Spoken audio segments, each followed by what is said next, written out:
Os jogadores do Internacional já se reapresentaram depois do empate contra a equipe do Juventude na estreia do técnico Ramon Dias e já iniciam a preparação pensando no Corinthians nesta quarta-feira no estádio Beira-Rio pelo Campeonato Brasileiro. Para este jogo, a comissão técnica terá vários retornos importantes de jogadores que estavam suspensos e um reforço para o setor do ataque que estava no departamento médico ao longo dos últimos meses. A gente fala também sobre o jogo contra o Corinthians e um desfalque importante que o adversário terá nesta partida no estádio Beira-Rio. A estreia e o primeiro gol de Ener Valencia no Pachuca do México. A titularidade e atuação do jovem Gustavo Prado pela Seleção Brasileira Sub-20. E falamos sobre os primeiros pedidos feitos pela Comissão Técnica de Ramon Dias para a direção, visando o mercado de transferências do final deste ano.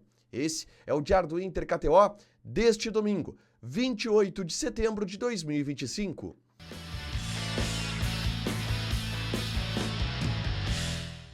Tudo bem, gente? Obrigado pela participação aqui. Não esquece de deixar teu like, de inscrever, de ativar as notificações. Bora falar do Internacional aqui numa dupla nesse vídeo. Um resumo do que de mais importante aconteceu no noticiário colorado ao longo deste domingo. A gente começa falando sobre o treinamento no CT Parque Gigante após o empate contra a equipe do Juventude. Obviamente, os jogadores titulares, eles tiveram um período de descanso, né? Fizeram um repouso, um trabalho um regenerativo no CT Parque Gigante, enquanto os reservas foram pro gramado, trabalharam, até porque a comissão técnica não tem muito tempo para perder, para colocar o seu modelo de jogo no grupo colorado, com pouco tempo de trabalho, já que só na quarta-feira o Inter já enfrenta a equipe do Corinthians pelo Campeonato Brasileiro, tá? E a grande novidade do treinamento é o atacante Luca Drummond. Ele que teve participação no time do Internacional na temporada de 2024. No último dia de contrato que ele tinha com o Internacional, ele iria embora do Inter. Ele teve uma lesão grave no joelho, que o afastou dos gramados por quase um ano. Ele está recuperado dessa lesão, treinando normalmente e à disposição da comissão técnica. Ele vai ser observado agora pelo Ramon Dias, pela sua comissão, e pode ganhar oportunidades se assim o Ramon entender. A competitividade, a concorrência neste setor do ataque, ela diminuiu com a saída de alguns jogadores. O Luca não está mais no clube, o Luca Holanda. O Ener Valencia não está mais no clube. Hoje, de atacante de área, é Borré e Ricardo Matias. E o Luca Drummond vira mais uma opção para quem sabe brigar por esse espaço, ele que teve participação em alguns momentos na temporada de 2024, tá? Enquanto o Inter trabalhava, aconteceu o desfecho dessa rodada do Campeonato Brasileiro, que manteve o Inter na 15ª colocação, e isso é bom. O Santos enfrentou o Red Bull Bragantino e empatou pelo placar de 2-2. Se o Santos tivesse vencido e esteve vencendo em determinado momento da partida, teria ultrapassado o Internacional e jogado o Inter para a boca do Z4. A 6 pontos do Z4 é verdade, mas na última posição, como a nota de corte para o Z4. O Santos empatou, o Inter segue na 15ª colocação, mas é claro que precisando muito ainda de uma recuperação dentro do Campeonato Brasileiro. Para isso, enfrenta o Corinthians nessa quarta-feira pelo Campeonato Brasileiro. Ramon Dias terá vários retornos, o Bernabé, o Aguirre e o Juninho voltam, possivelmente Thiago Maia também volte, mas o Corinthians também tem desfalques. O Yuri Alberto levou o 3º cartão amarelo na partida contra a equipe do Flamengo, que foi uma derrota do Corinthians. O Dorival, inclusive, chega bastante pressionado nessa partida contra o Internacional, o técnico do Corinthians. E em função disso, o Yuri Alberto não enfrenta o Internacional, não estará no estádio Beira-Rio, um desfalque importante para a equipe do Corinthians, tá?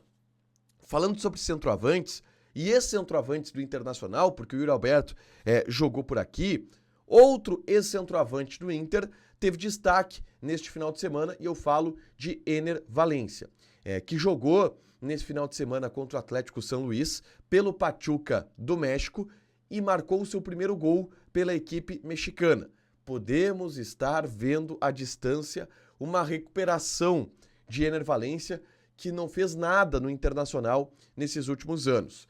O Ener Valencia fez um gol de pênalti, mas um pênalti que ele mesmo cavou e ajudou o Pachuca na vitória pelo placar de 1-0 sobre a equipe do São Luís 2-1, na verdade, a vitória do Pachuca sobre a equipe do São Luís. O primeiro gol foi do Ener Valencia, gol de empate naquele momento na partida, e depois o Pachuca conseguiu a vitória com a ajuda do atacante equatoriano, tá? Um outro jogador, este do Internacional, que foi destaque na partida contra o México, contra a seleção mexicana, eu falo agora de Gustavo Prado, tá? Ele foi titular pela Copa do Mundo Sub-20, estreia da seleção brasileira, titular na equipe do técnico Ramon Menezes, jogando como ponta esquerda, foi substituído aos 15 minutos da segunda etapa, não teve uma atuação tão destacada o Gustavo Prado, mas já está disputando o Mundial Sub-20. O Inter o Inter tem muita expectativa em cima do desempenho do Gustavo Prado nesse Mundial, porque entende que ele pode ser bastante valorizado para uma venda grande para o futebol europeu. Primeiro jogo titular, substituído, não teve tanto destaque. A seleção brasileira empatou pelo placar de 2-2 com o México. Por último, eu quero falar sobre os primeiros pedidos de Ramon Dias para a comissão técnica do Internacional no que diz respeito ao mercado de transferências, tá? E 2 jogadores foram solicitados pela comissão técnica e já começam a entrar no radar do Internacional. O primeiro deles é o atacante colombiano Kevin Viveros, que enfrentou o Internacional, inclusive, pelo Atlético Nacional de Medellín na primeira fase da Libertadores da América, foi vendido para o Atlético Paranaense por algo em torno de 5 milhões de euros e estaria na mira do Internacional. Está disputando a Série B do Campeonato Brasileiro pelo Atlético Paranaense, mas está na mira do Internacional. Ramon Dias pediu atacantes. Por quê? Tem só Borré, Ricardo Matias, o Inter vai tentar liberar o Borré no final do ano, conseguir uma venda para este jogador, e o Viveros é um jogador que o Ramon Dias sugeriu como um possível reforço e que o Ramon Dias gostaria de contar com ele na próxima temporada de 2026. Um outro pedido de Ramon Dias foi o meia Matias Galarza, de 23 anos de idade, que joga pelo River Plate. Ele é reserva do River Plate, tá? Não tem atuado por lá, e foi indicado pela comissão técnica de Ramon Dias, que trabalhou com ele no Vasco da Gama. É bom ressaltar, a janela de transferências está fechada. Não são movimentos para a temporada de 2025, mas para o final do ano, final de 25, início de 26, são nomes que vão ser sondados pelo Internacional. A direção vai buscar mais informações e, quem sabe, tentar avançar nessas 2 contratações. Foram os primeiros nomes sugeridos por Ramon Dias para a direção do Internacional. Para fechar, gente, vamos falar aqui de KTO, tá? Tem um jogo do Campeonato Brasileiro nessa segunda-feira, São Paulo e Ceará. Odd do São Paulo, 1,58, empate 3,7, Ceará tá pagando 6,1. Joga na KTO com responsabilidade, um site para você se divertir, proibido para menores de 18 anos, porque apostas podem fazer com que você perca dinheiro.